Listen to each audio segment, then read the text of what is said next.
Good afternoon. My name is Rahma Mohamed. I am a social worker and I am here with virtual care with a K, in regards to discussing part two of the Medicaid application. So part two of the Medicaid application is about the financial review portion. So when you apply for Medicaid, they want to know what type of assets you have, what type of financial situation you are in. So they want to know how many homes you own, what are the value of the homes, what kind of cars do you have. They want to know how much is in your bank account. They want to know what you have in your 401k. They want to know what kind of pension you have, who's giving you that pension, how much is it, when does it end. They want to know any settlements you have. They want to know any investments you have, any returns on investments. They want to know if you have livestock, if you have farm. They want to know if you own shares in a business or if you own any businesses or products or even patents. Things that you are allowed to keep is you're allowed to keep one home and one car. They're not so much concerned about the valuation of the home or the valuation of the car. But if you have more than one home, then that might disqualify you from Medicaid. You may have to sell the other ones and live off those before you can reapply for Medicaid. In terms of income, which would be, return on investments, pensions, all of those stuff. If you are earning more than, $2,500 a month, that could also disqualify you from being able to get Medicaid support. If you have been given any large gifts, if you have an estate, those things could also disqualify you. So best case scenario to apply for Medicaid is if you have, a house and a car and your Social Security and pension is less than $2,500 a month. That would show that you do qualify for Medicaid. Now, things that could disqualify you, for example, is if you have given any loved one, children, grandchildren, spouse, if you've given them a gift of a house that was less than 5 years ago, that could be looked at as an asset that should still be in your possession. So for example, say you have a house worth $500,000 and you give that to your children and you gave them that home 3 years ago. Now, the way the state may look at it is that you should have $500,000, $500,000, to be able to spend, because they do a look back of 5 years. So that could potentially disqualify you. Now, if that home was already supposed to go to them, say maybe your spouse left that home for your children, you could discuss that with the state and see if that, could be, if they would look at that and see that that home was never originally supposed to be in your possession, that it was intended for someone else. So once you are ready to apply, you want to get your bank statements, you want to get any income that you receive verified.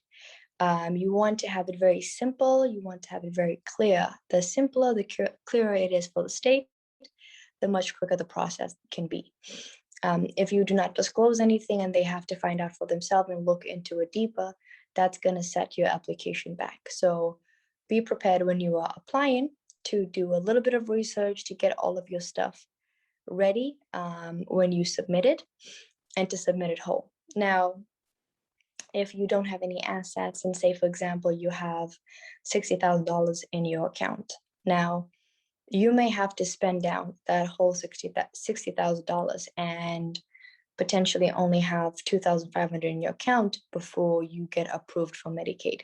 So now if you don't have assets, but you do have a large sum of money in your bank account, the state may say that that money has to be spent down before you get verified to start using your Medicaid.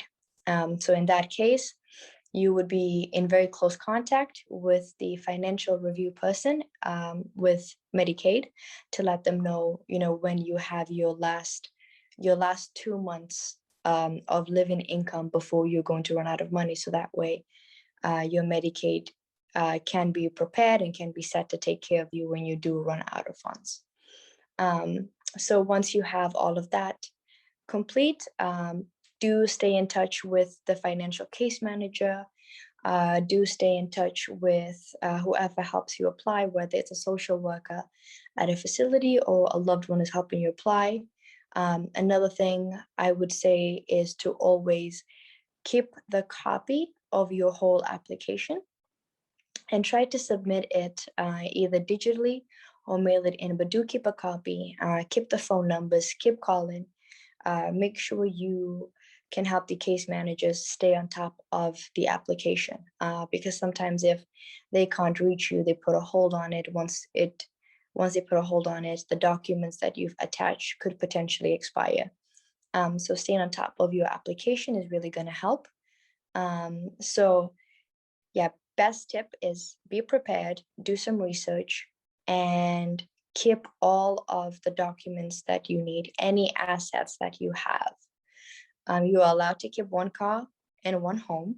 Other than that, any income, it can be a pension, settlement, annuity, it could be stocks, it could be child support that you're still receiving, it should be back pay, it could be LNI. All of that are considered income. So it's always better to over-report than under-report. If you do over-report, they will tell you that, hey, this is not a category that we'll look at. So make sure you submit the application as a whole. That way it is easier for the state to process it. So join us next week. We will be discussing part 3, which is once you have been approved by the financial department of Medicaid, how to now request getting a nursing assessment or a case manager assessment to start getting home care services, or to be able to receive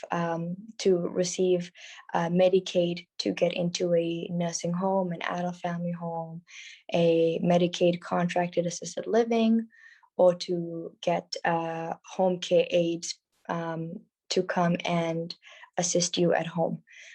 So we will explain in depth of how the assessment happens and how to request it, and how to have a very successful application, and how to get a complete assessment. That way you can get the services you need.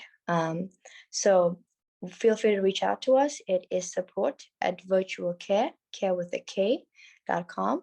My name is Rahma, and I am here to talk to you through virtual care.